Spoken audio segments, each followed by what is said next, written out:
Boa noite, Gerson. Bem-vindo entre nós. Obrigada por ter aceitado o nosso convite e por estar aqui conosco hoje para a gente conversar e refletir um pouquinho. Eu quero primeiro apresentar o Gerson para todo mundo. Ele, há 15 anos, lidera uma ONG de representação internacional, a Child Fund, no Brasil. Ele é um profissional com carreira consolidada no mundo corporativo e tem experiência em diversos países, na Europa e na América do Sul. Ele também é presbítero da Igreja Presbiteriana de Betânia, em Niterói, e hoje ele está aqui com a gente para a gente conversar um pouquinho sobre essa situação toda aí que a gente está vivendo hoje no Brasil, falando de vulnerabilidade social. A gente quer falar um pouquinho desse contexto de pobreza que a gente tem, não só no Brasil, como em outros países, mas tentar trazer um pouquinho aqui Campinas. Eu sei que você também conhece essa realidade, então eu queria começar, assim, conversando com você um pouquinho sobre essa realidade que a gente tem aqui. É uma cidade de 1.200.000 habitantes, é uma das cidades de melhor infraestrutura do país, é uma cidade rica, é uma cidade que é um polo de ciência e tecnologia. Toda essa região metropolitana representa por volta de 6% do PIB. É uma cidade que tem universalização de saneamento, tem ensino básico, tem uma série de coisas, porém, é uma cidade que também apresenta dados de pobreza e de vulnerabilidade. A gente vê, infelizmente, Campinas não é diferente do restante do Brasil. Segundo o cadastro único da prefeitura, são 84.078 famílias, né, que estão sendo atendidas. E isso significa que são famílias atendidas também pelo Bolsa Família, né? É um atendimento diferenciado, especial para a inclusão. Então, a gente tem uma realidade, sim, apesar de toda a beleza da cidade, de tudo que a gente pode considerar assim, de positivo, a gente tem pobreza. A gente não vê todo dia, às vezes, depende de onde a gente mora, mas a gente tem pobreza. E eu queria que você começasse falando desse contraste, dessa realidade aqui. Primeiramente, Adriana, é um prazer estar nessa live, é um prazer estar com todo o pessoal de Campinas, os ouvintes. Realmente, eu tenho a minha formação toda em Campinas, eu sou aí de bem pertinho, Montemor, onde eu nasci, mas toda a minha vida, meu casamento, minha família, toda constituída em Campinas. Então, conheço Campinas, sim, e aí vivi e tenho minha grande alegria e honra de fazer parte de Campinas. E conhecendo Campinas, eu acho que você abordou pontos muito relevantes sobre Campinas, a gente pode falar um pouquinho mais sobre isso, mas nós temos que entender, nos momentos difíceis, né? A pandemia é um dos momentos difíceis. Pandemia é uma coisa que realmente mexe com 200 países e não tem geografia. Então, a pandemia ela está no mundo inteiro, em mais de 200 países. Você tem um outro movimento, que é a guerra também, que gera crise.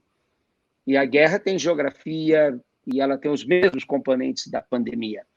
E você pode ter catástrofe, um tsunami, um terremoto, um vulcão, que também tem geografia.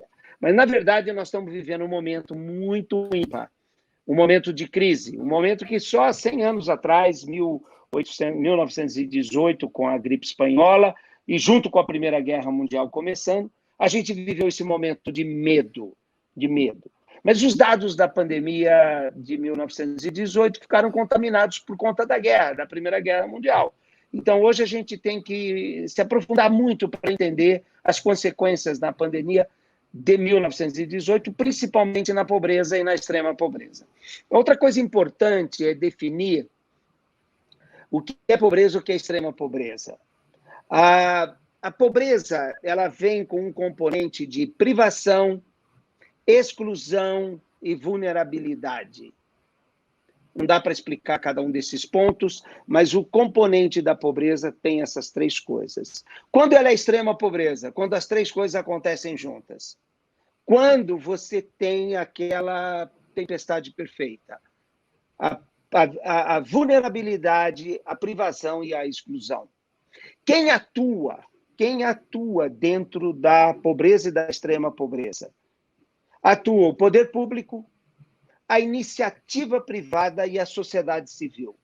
E dentro da sociedade civil, quem mais tem a legitimidade de atuar na extrema pobreza é a igreja. Por quê? Por a igreja tem uma ordenança divina de amor ao próximo. E quando a gente atua no amor ao próximo, nós atuamos, então, em ação, amor em ação. Nós temos que fazer isso na pandemia, na guerra e nas catástrofes. Então, Campinas, quando eu falo de iniciativa privada, é um show de bola. Quando eu vou para a minha cidade, Montemor, eu passo pela Bosch, e eu não vou parar por aí. Antigamente tinha General Electric. Então, multinacionais nos cercam em Campinas, numa história de uma iniciativa privada referência nacional e internacional. Então, a iniciativa privada de Campinas é forte, uma das maiores do Brasil. Segundo, a sociedade é forte, tem grandes organizações. Eu tenho uma relação muito íntima com a FEAC, uma das maiores ONGs do Brasil, com recursos e com uma atuação muito forte. Então, a sociedade de Campinas, as naves e todo um trabalho que tem Campinas. Agora, e o papel da sociedade e o papel da igreja? A igreja tem a ordenança de Deus para cuidar do próximo. A igreja tem a ordenança da compaixão. E a igreja tem que cuidar de Campinas, a igreja que está em Campinas. Por quê? Porque é Jerusalém dela. Como você disse, tem 80 mil famílias. Hoje eu identifiquei 60 mil crianças estão na pobreza em Campinas. Com todo esse cenário de iniciativa privada, de poder público relevante, e de uma sociedade bem estruturada e com ONGs fortes, que são referência ao Brasil, nós ainda temos hoje, nos dias de hoje, em Campinas, entre essas 80 mil famílias, mais de 60 mil crianças na pobreza. Então, nós temos que fazer o trabalho em Jerusalém, que é a nossa Campinas.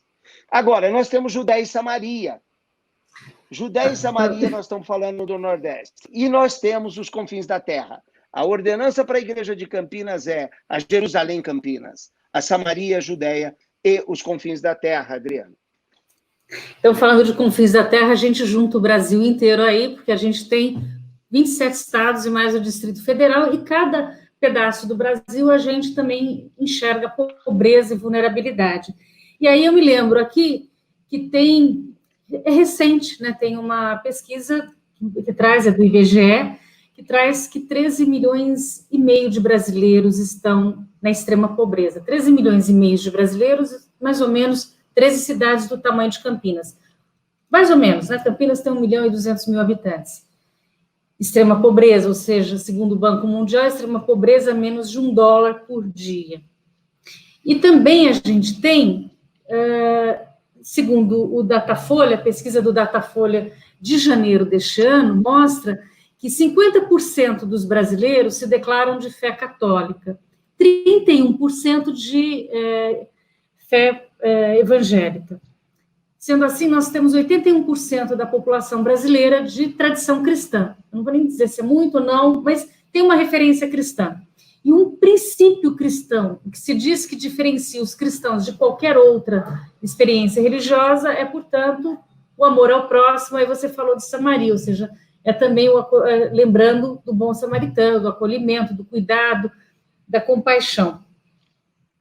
E eu coloco para você esse cenário, eu sei que você trabalha com números, eu sei que você trabalha com estatística, você é uma pessoa muito bem informada, por conta mesmo do trabalho da Child Fund, e eu te pergunto, então, por que a gente ainda é o país, a 10ª economia do mundo, mas é um dos países mais desiguais do mundo, um dos países que mais excluem as pessoas. E aqui a gente está fazendo uma conversa, então, dentro de um princípio cristão, porque foi o que você provocou, né? A gente tem respostas sociológicas, históricas, mas aí usando o seu ponto de vista, como que você enxerga isso?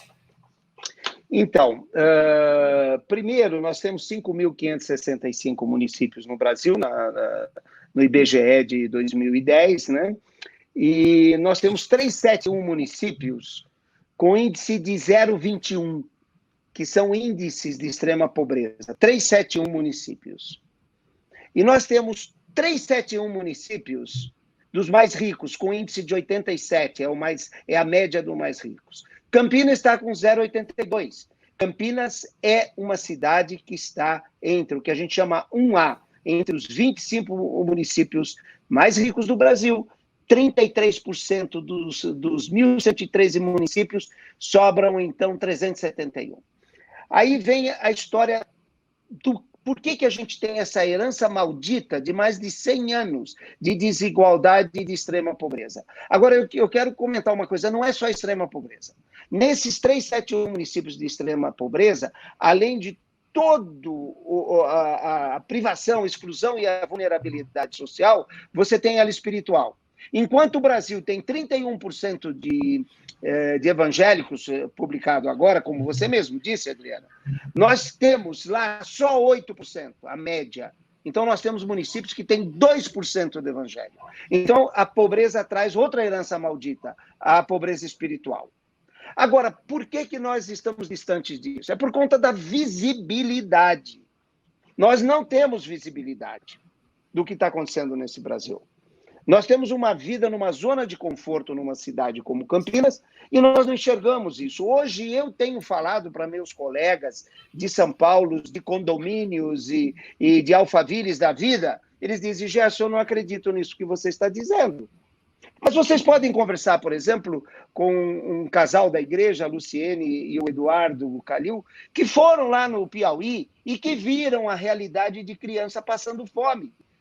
Adriana, deixa eu contar uma coisa para o meu povo campineiro e para as igrejas. Eu fui da Igreja Ebenezer, eu fui da Jardim Licínia, da Igreja Guanabara. Então, contando para os meus colegas de Campinas, conversando com uma adolescente de 11 anos recentemente, lá nessa região da extrema pobreza, a gente perguntou a ela, qual o seu sonho? Ela falou, um dia eu gostaria de tomar um café da manhã, porque eu tenho 11 anos de vida e eu nunca soube o que é um café da manhã.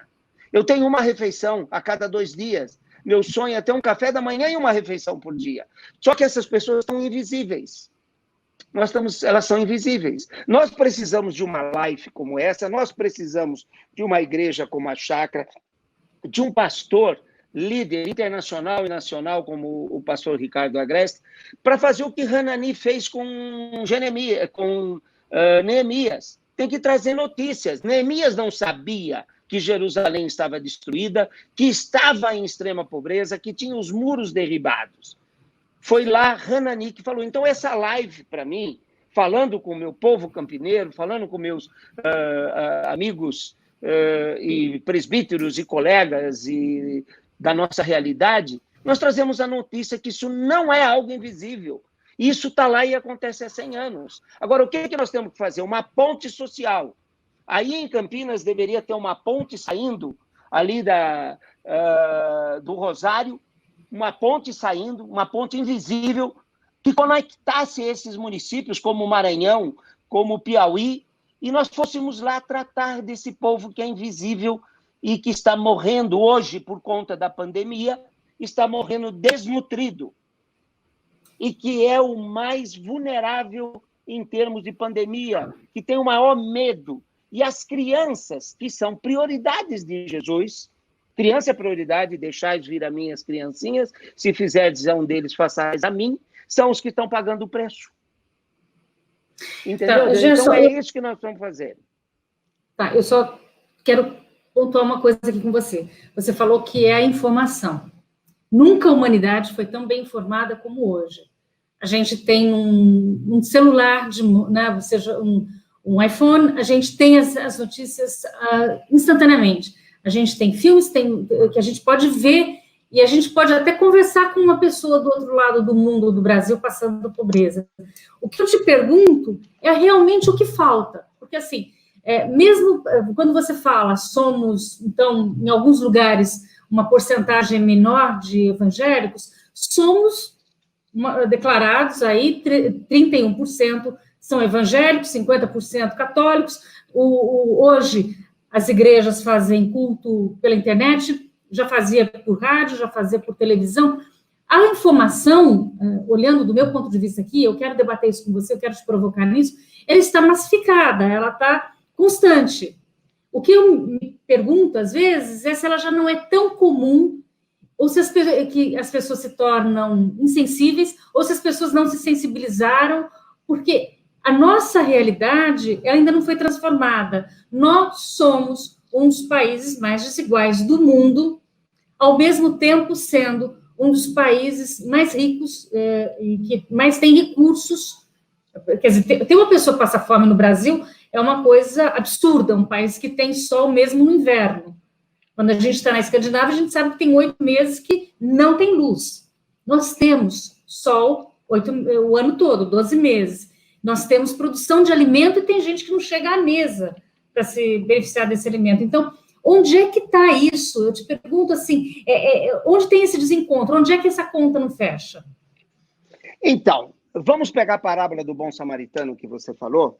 Hoje você tem um celular e pode buscar todos os dados. Mas quando Jesus se referiu àquele caminho de Jerusalém para Jericó, 30 quilômetros, estrada da morte, íngreme de quase 1.000 metros de altitude, naquela era uma realidade muito atual do dia a dia de Jerusalém, porque todo mundo tinha que ir a Jericó. E ali ele mostrou o seguinte, o sacerdote e o levita não tinham celular, eles viram com os próprios olhos uma pessoa seminu. E aquela pessoa estava com privação, exclusão e vulnerabilidade. Ela tinha sido saqueada, ela estava semi-morta, ela estava ali com os 3 elementos da pobreza. O que aconteceu com o sacerdote e o levita que não cuidaram dele? E por que o samaritano, que era uma pessoa improvável, foi cuidar dele? Porque ele teve íntima compaixão. Você vai lá no original e vai ver, ele teve íntima compaixão. Ele sentou, chorou, e ele foi lá e fez 3 coisas. Ele assistiu aquele homem, ele cuidou daquele homem, ele deu sustentabilidade para aquele homem. Ele botou na cavalgadura, investiu, botou a mão no bolso, colocou dentro de uma estalagem e depois voltou para ver se aquele homem estava sustentável. É isso que tem que ser ação na extrema pobreza. Agora, veja bem, o Brasil não é o campeão em empatia. Eu comentei isso com vocês, não tenho tempo de entrar agora, mas em 65 países nós somos de número 51. Não temos empatia, que é se colocar no lugar do outro.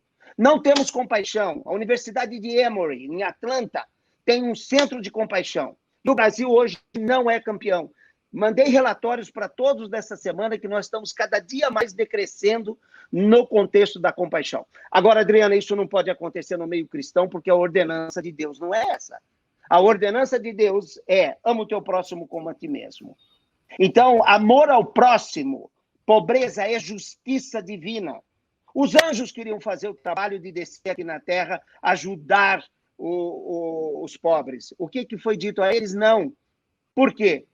Porque Deus conta conosco, conta comigo que sou líder evangélico, conta com qualquer um aí em Campinas.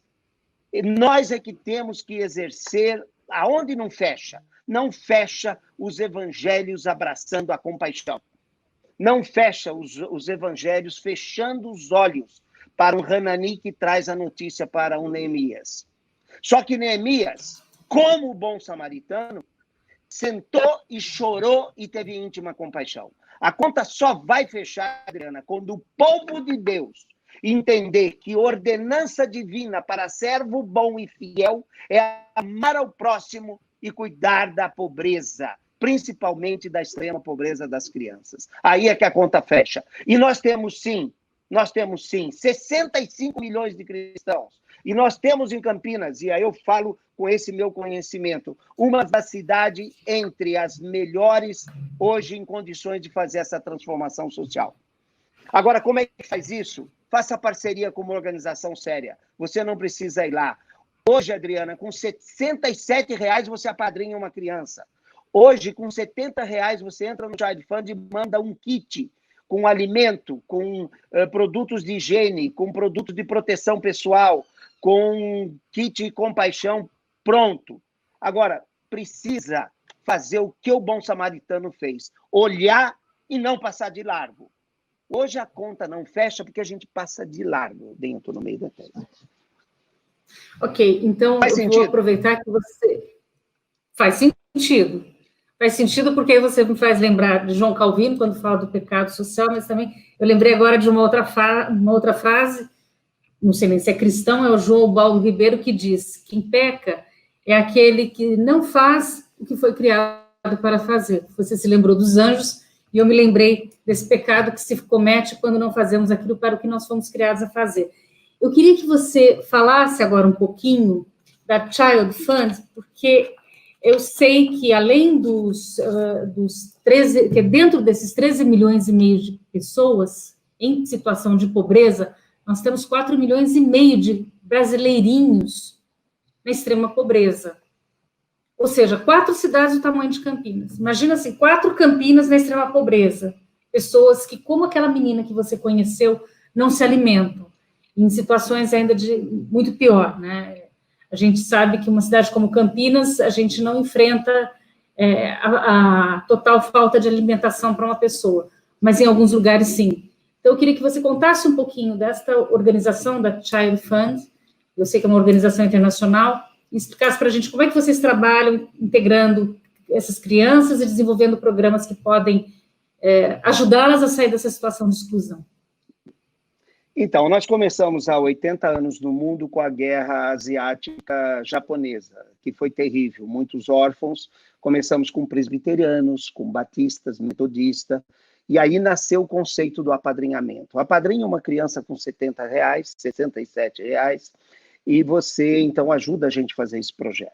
Nós chegamos no Brasil há 54 anos para trabalhar no Vale do Jequitinhonha, que tinha a maior mortalidade infantil. E a mortalidade infantil daquela época era maior do que a africana. Então, a nossa sede é em Belo Horizonte. Do Jequitinhonha, nós fomos para o Cariri, nós atuamos na região metropolitana de Belo Horizonte e Fortaleza, nós atuamos no sertão nordestino, e quando completamos 50 anos, há 4 anos atrás, temos uma nova jornada, temos uma nova área de transformação, temos uma nova missão, que é a superação da extrema pobreza, dentro dessas 371 municípios, sendo que o pior estado é o Maranhão, logo em seguida vem o Piauí, Pará, Alagoas, são estados onde realmente o poder público não tem dado atenção, a iniciativa privada está longe e a sociedade não enxerga. E a igreja também está numa zona de conforto e não tem ido. Então, nós estamos lá. Nós fizemos parcerias com 3 igrejas, uma igreja da Presbiteriana Nacional de Brasília, o pastor Ambedes e agora o pastor Marcos. Nós fizemos aqui com a Igreja Batista Central de Belo Horizonte e a Igreja Memorial Batista de Brasília. E lá nós vamos e ficamos 16 anos. O projeto de transformação na área da extrema pobreza, ele demora 16 anos. Você tem 2 anos para arar a terra, depois semear, até colher. E nós estamos fazendo isso com a igreja, nós estamos levando a proclamação do evangelho e a transformação social sustentável. Então, esse é o trabalho que nós temos feito. E conseguimos ver agora, recente, na igreja de Santa Luz, no Piauí, com o pastor Marcos, da Igreja Presbiteriana Nacional de Brasília, em um trabalho de 5 anos de piloto. Há 3 anos atrás, nós tínhamos sentados dentro do templo, porque não cabiam, sentado no chão, não cabiam nos bancos, 500 crianças ouvindo a palavra, das 1.200 crianças apadrinhadas pela igreja de IPN. A IPN deve ter 700 padrinhos e os outros vêm da Betânia de Niterói e outras igrejas. Então, esse é o nosso trabalho, é um trabalho de intervenção social, de transformação. São 16 anos que a gente fica lá e todo mês você apadrinha essa criança, todo mês você envia para ela esses R$67 que vai para projeto, não vai direto para ela, mas vai para uma estratégia de transformação social coordenada pelo Child Fund.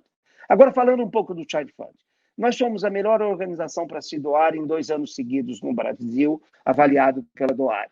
Nós temos a nossa assembleia formada por cristãos, na sua maioria. Éramos mais presbiterianos, hoje somos mais batistas, mas somos hoje mais de 15 líderes, todos cristãos. A nossa abordagem é puramente de amor ao próximo, obedecendo às ordenanças bíblicas.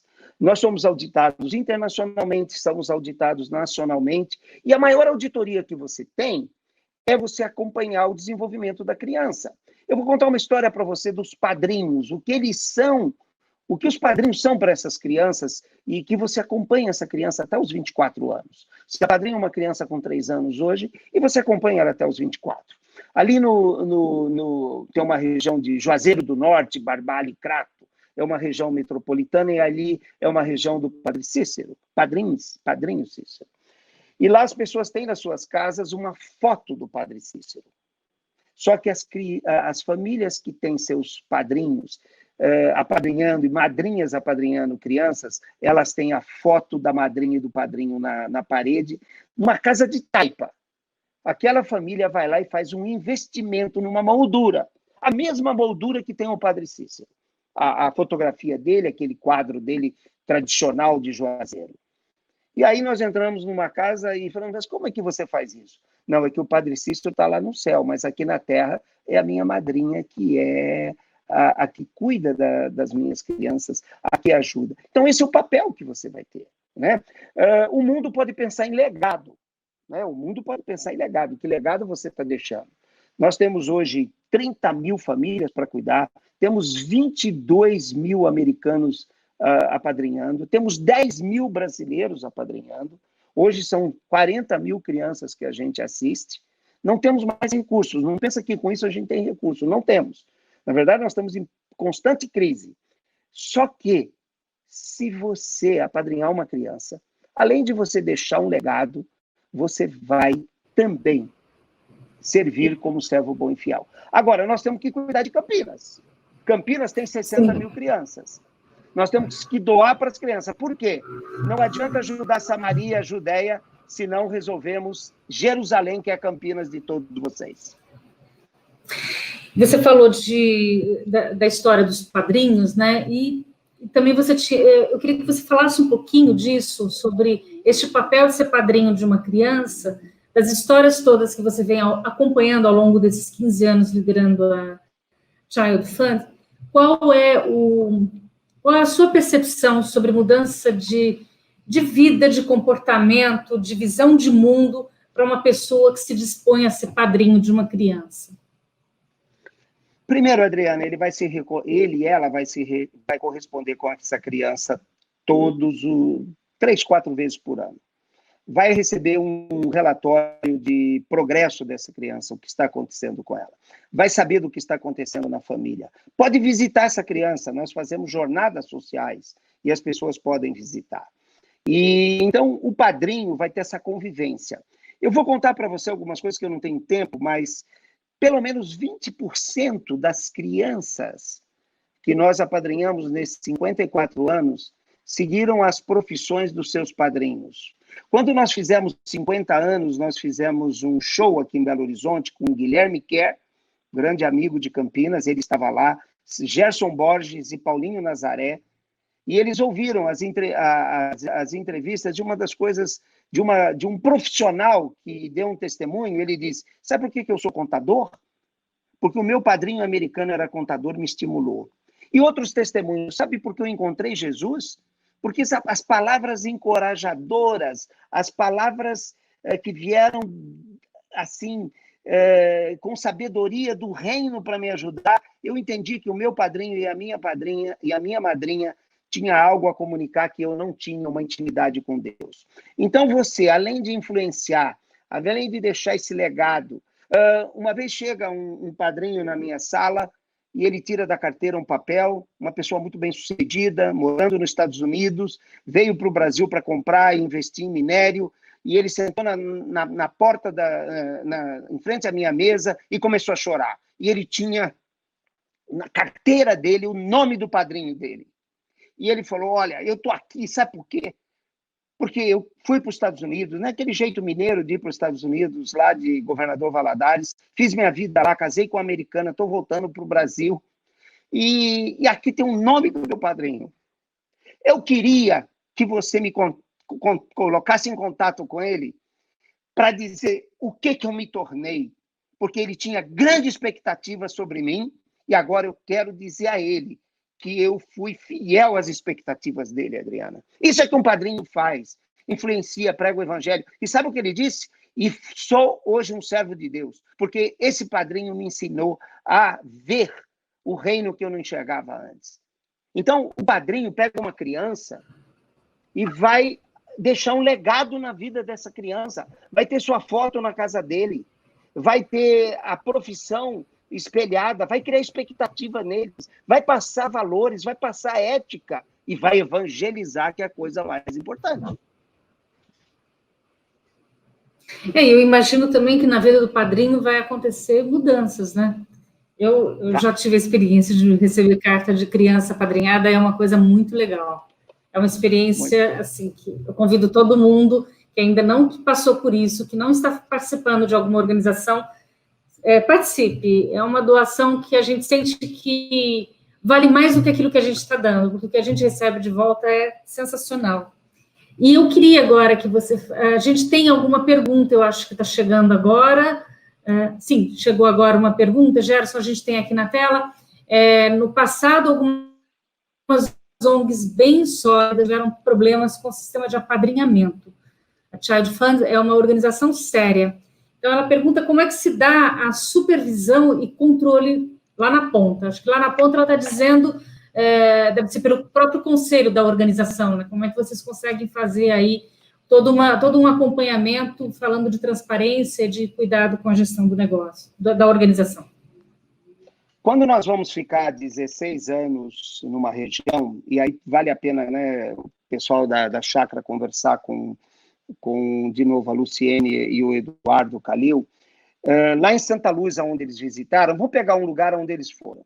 Nós implantamos uma organização social local, com os recursos locais, pessoas todas de lá. Nós passamos para eles governança. Nós temos uma parceria aqui em Belo Horizonte com a Fundação Dom Cabral, o Child Fund tem maturidade de governança, e nós levamos para essa organização social parceira, lá de Santa Luz, no município de 5 mil habitantes, os conceitos de governança. Eles têm uma assembleia, eles têm um conselho fiscal, eles têm um conselho administrativo, eles têm relatórios, eles têm toda a melhor tecnologia de gestão, acompanhado por uma das melhores escolas de negócio entre as 10 maiores do mundo, que é a Fundação Dom Cabral de Belo Horizonte, que nos ajuda. Essa é a primeira coisa que a gente faz, a gente implanta lá as tecnologias mais modernas de gestão. E governança é o primeiro pilar que lá se implanta. Segundo, nós vamos trabalhar com desenvolvimento social. Desenvolvimento social é inteligência, nós temos toda a inteligência local. Nós temos um núcleo de inteligência social com a PUC. Lá nós sabemos, como eu sei de Campinas, o endereço dessas 80, 60 mil crianças que estão em Campinas hoje. Uma vez eu fiz uma apresentação na Chácara sobre o índice de inteligência social. Nós trabalhamos junto com a Oxford University, com o índice de pobreza multidimensional, aqui em Belo Horizonte, junto com a PUC. Por quê? Porque nós vamos avaliar o impacto social, nós vamos monitorar o que nós vamos fazer. Outra coisa, nós temos parcerias mundiais com as melhores tecnologias sociais. Então, uma tecnologia como educação social financeira, ela é da Aflatun. A Aflatun é uma organização holandesa que está em 100 países há mais de 25 anos ensinando educação social financeira. Então, nós trazemos as tecnologias sociais de impacto. Nós temos o diagnóstico comunitário participativo. Lá em Santa Luz, nós ouvimos 1.200 pessoas em 100 reuniões para criar uma árvore de problema e endereçar as tecnologias sociais. Nós somos a organização hoje eleita no Brasil para o PMDPRO, que é, para quem não conhece essa palavra, é gestão de projeto como o PMI. Nós temos o nosso relato de sustentabilidade que está no nosso site, que obedece o Global Report Initiative, que são os padrões de relato. Então, quando você entra na nossa organização, nós não somos a melhor organização há 2 anos seguidos para se doar do Brasil à toa. Nós temos esses 50 anos de investimento e temos um reconhecimento internacional. Eu estou impressionada, porque essas ferramentas eu conheço e só organizações muito bem estruturadas conseguem trabalhar com GRI e sistema de governança. Então, eu fico muito bem impressionada. Eu queria fazer só um parênteses aqui rapidinho para falar para todo mundo que está aqui participando hoje que nós já chegamos a 906 caixas. Estamos muito felizes que quase metade foi alcançado. Nós temos uma meta de 2.000 caixas e ainda contamos com a contribuição de todo mundo que está aqui nos ouvindo. Pode entrar e ter o QR Code, ou pode entrar direto no site. Eu, quando fui fazer, me atrapalhei com o QR Code, aí entrei no site, fiz a minha doação, então eu convido todo mundo, eu desafio todo mundo a participar, porque é muito importante essa doação. Para a gente não é muito, mas para as pessoas que vão receber é uma coisa muito importante. E doar é muito gostoso, né? Fazer alguma coisa por outra pessoa é uma experiência muito gostosa. Eu queria colocar aqui para você uma coisa, que nesses últimos dias, algumas perguntas que vieram de outros também, é a questão da cidadania, né? Essa questão de iniciativa privada e governo, Estado, também essa relação com político, política pública. A gente sabe que, às vezes, isso não fica muito claro. Eu nunca, em algumas organizações, mas quando eu vejo uma organização que tem um sistema de governança, com todas essas ferramentas, eu imagino que vocês têm muitos critérios para isso. E eu queria que você explicasse para a gente como é que vocês fazem toda essa definição para ultrapassar. Primeiro, é o papel simplesmente de uma filantropia, né, mas ele ultrapassa para um projeto de promoção social também, e ele também é um trabalho que vocês têm vários acompanhamentos. Então, nesses acompanhamentos, como que vocês conseguem esse engajamento com governo e também com política pública? Primeiro, são alianças estratégicas. Então, tudo acontece através da aliança. A nossa gestão de pandemia ou de países que estão pagando caro aí o preço de uma gestão pífia ou uma gestão quase inexistente, né? Ela passa pela aliança dos três poderes, né? O poder legislativo, executivo e judiciário. Quando você vai para o campo, é a mesma coisa, são três poderes. É o poder público, a iniciativa privada e a sociedade civil. Então, são organizações. Isso é chamado de Aliança 3S, Aliança dos Três Setores, é chamada A3S.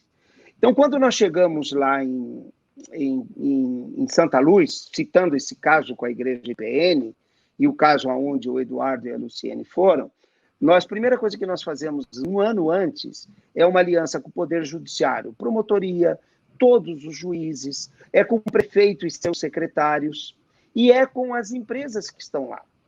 Então, tem empresa extratora de uma essência para perfumes do Buriti, que é uma planta local, e essa empresa está lá, e é uma empresa de perfume internacional, mas ela nunca tinha feito nada ali. Então, o que a gente faz? A gente busca uma aliança com os três setores, faz um planejamento de longo prazo, 16 anos, estabelece as áreas de atuação, e aí a gente vai movendo com indicadores de impacto, com indicadores de transformação, com implantação de tecnologias e metodologias sociais, e trabalhando no que uma palavrinha muito usada hoje da cocriação, trabalhando os três de forma harmoniosa e integrada. Eu tenho que fazer um poço, eu vou chamar o prefeito, mas eu preciso que a comunidade também, por exemplo, agora, num poço que nós estamos fazendo, precisavam guardar as coisas, aí um cidadão ali próximo do poço disse, a minha casa está às ordens, pode guardar lá, vocês não... Toda noite, a hora que vocês saírem daqui com os equipamentos, vocês guardam na minha casa. O poder público veio lá e disse, não, eu vou passar aqui, a polícia vai passar para ver que ninguém tenha vandalismo com isso. Então, veja bem, o segredo é muito simples, aliança estratégica dos três poderes com uma visão de médio e longo prazo.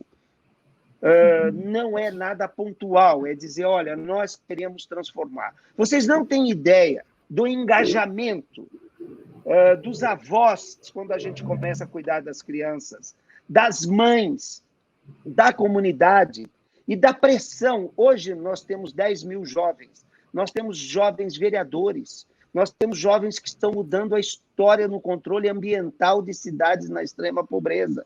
E nós temos prefeituras que mudaram com a nossa intervenção de advocacy, de luta de direitos. Então, Adriana, a igreja precisa estar mais presente nas alianças estratégicas. Eu acho que temos muito a aprender com a academia que tem em Campinas, Unicamp, PUC, e outras universidades de referência internacional, empresas de renome, poder público referência. Então, aí Campinas é um lugar onde a sociedade, a iniciativa privada e o poder público têm que se integrar numa aliança para superar 60 mil crianças que estão na extrema pobreza. Estão na pobreza. Campinas não tem extrema pobreza. Campinas tem pobreza. Gerson, eu queria aproveitar aqui que a gente agora está caminhando para o final, mas eu me lembro que a gente teve uma conversa e você me falou uma frase que eu não me esqueci, aquilo me tocou muito, eu tenho refletido sobre essa frase esses dias. Você me disse que essa crise que a gente está enfrentando hoje da Covid, ela vai passar, a gente não sabe quanto tempo vai demorar para ela passar, né? A pandemia vai passar, mas a gente entrou num isolamento, e o isolamento não vai sair de dentro de nós. Eu queria que você falasse um pouco disso, nesse cenário que a gente está vivendo, que pede por transformação, pede que a gente comece a ter um outro comportamento diante da sociedade, diante dos desafios que nós temos. Eu acho que uma das coisas que a pandemia nos trouxe muito forte é que ficou mais evidente ainda a questão da desigualdade social no Brasil. Esse, para mim, foi um dos pontos mais gritantes de tudo que a gente viu, porque as maiores vítimas são os mais pobres, são os mais humildes, são aqueles que não têm condições nem de fazer nem de fazer um isolamento, porque precisa de sair sim para trabalhar, porque precisa de sair sim para conseguir alguma renda. Então, eu queria que você falasse um pouco sobre que cenário é esse que vem, né, que a gente também tem dúvida de quando vem, como que vai ser, mas como que a gente pode sair para um novo momento de país e de mudança, considerando aí que somos tantas pessoas que professam a fé cristã? Então, a primeira coisa que a pandemia traz, que o vírus traz, eu disse das três coisas, né, catástrofe e guerra e pandemia, é o medo. Primeira coisa é o medo. Quem tira o medo da gente é só Jesus. Então, nós estamos vivendo um momento de medo. Eu tenho medo de pegar o vírus. Se peguei, tenho medo que ele avance. E se ele avançou, eu tenho medo de morrer. Olhando uma testemunha aí agora de uma enfermeira, ela disse, eu tinha na UTI uma pessoa que não queria dormir. Porque se ele dormisse, ele tinha medo que não ia acordar depois. Eu tenho pessoas que não querem ser entubadas, porque elas têm medo que elas não vão voltar. Então, o medo faz uma proximidade com Deus, porque quem tira todo o nosso medo é aquele que é o nosso Pai. Né? Porque nós temos três relações com Deus: filho, amigo e servo. Como filho, é ele que tira o meu medo. Como amigo, eu posso pedir, Senhor, me dá esse livramento. Agora, como servo, eu tenho que obedecer às ordenanças de Deus. Então, primeira coisa que a pandemia traz, o medo, e que o cristão não precisa abraçar esse medo. Né? Segunda coisa é que nós vamos nos isolar. Estamos isolados, né, dentro de uma pandemia, porque é a ferramenta, né, é a metodologia de trabalhar. Então, o isolamento, nós ficamos mais conosco mesmo, nós estamos mais próximos de Deus. Eu enfrentei aqui problema de Covid na minha família, eu que tinha uma devocional por dia, passei até 3, 5 devocionais por dia dentro da família convivendo com problema de Covid. Então, a gente vai ter nesse isolamento uma maior intimidade com Deus. E aí, nós temos que pensar, então, no próximo, no amor ao próximo. Nós precisamos estar conscientes de que amor ao próximo, ele tem que ter ação. Amor ao próximo é ação. E essa ação na pandemia, numa crise sem precedentes, para o servo de Deus é ele ir para a ação. E uma consequência da pandemia são nesses 13,5 milhões, que vão aumentar para 18, e das crianças vão sair de 5 para 7 milhões, é a fome. Na nossa campanha, a gente diz, nem vírus, nem fome. Para o vírus, nós não temos ainda a vacina, nenhuma medicina, nenhum fármaco que possa aliviar, não nos contaminarmos. Mas para fome, eu tenho vacina, é a comida. E nós só vamos piorar e agravar a nossa situação. Como disse a vocês, eu já estou vendo, e já estou vivendo, e já estou precisando ajudar. E já vi, nesses últimos 2 meses, crianças desnutridas e morrendo de fome. Então, eu acho que nós, como amigo de Deus, vamos pedir muita força para a gente superar isso. Como filho, vamos pedir o nosso medo, né, que ele saia da gente, que a gente tenha a proteção que Deus nos dá. O sangue do Cordeiro na porta de cada uma das nossas casas nos livra de tudo isso. Agora, como servo de Deus, nós temos que agir com amor em ação. E amor e ação, como justiça de Deus, nós temos que atender a 60 mil crianças de Campinas. Se tem a meta de 2.000, lembre que tem 60 mil em Campinas. 2.000 é um índice de penetração muito pífio. Nós precisamos muito mais. Campinas precisa. Agora, pense na Samaria e na Judéia.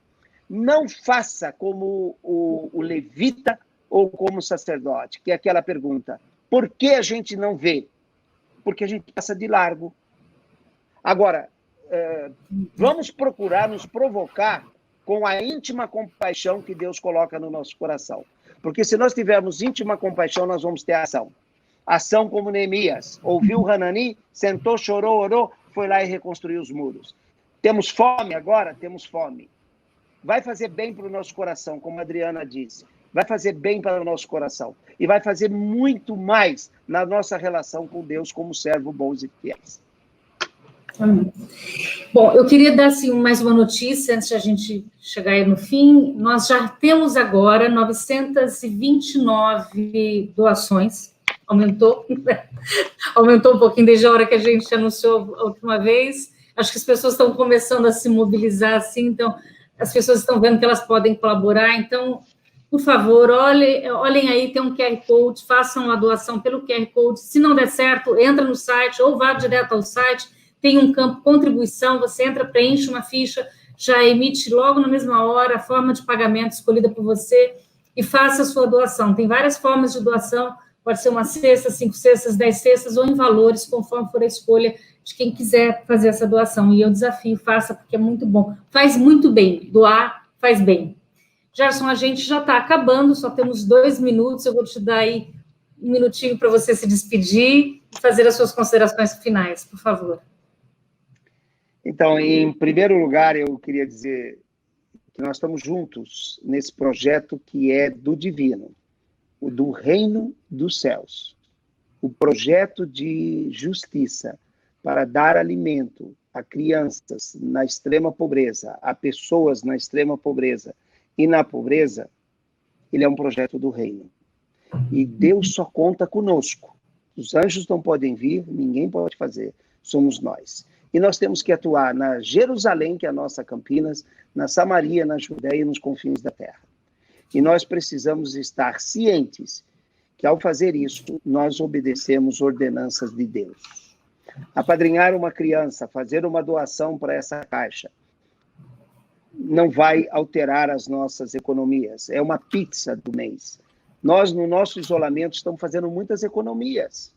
Mas, por outro lado, nós temos que transformar essas economias em projetos do reino, para que Deus nos use como servos bons e fiéis. Que estejamos juntos nessa. Podem contar com o Child Fund e toda a igreja da Chácara, tudo que vocês precisarem. Nós somos mais do que parceiros. Nós temos uma estratégia divina. E agora temos também uma intimação divina para superar esse momento da pandemia.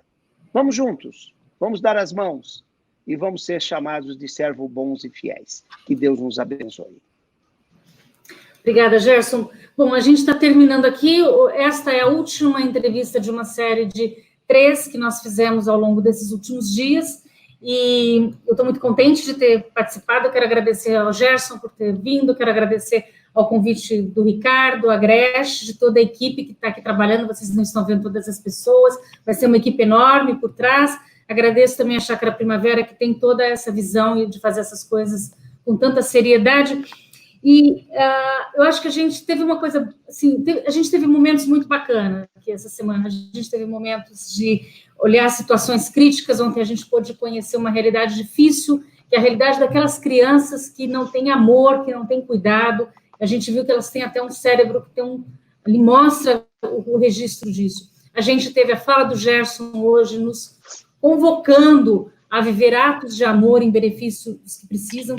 E também tivemos aqui na primeira das 3 entrevistas o Fábio Silva, lá do Transforma Brasil, trazendo uma experiência linda e cheio de esperança, e trazendo que a gente pode, juntos, como diz, estamos juntos, fazemos a diferença.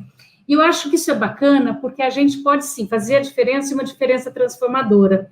E eu quero terminar a minha participação com uma frase de um autor que eu gosto muito, Ariano Suassuna. Ele diz assim: sonho com o dia em que o sol de Deus vai espalhar justiça pelo mundo todo.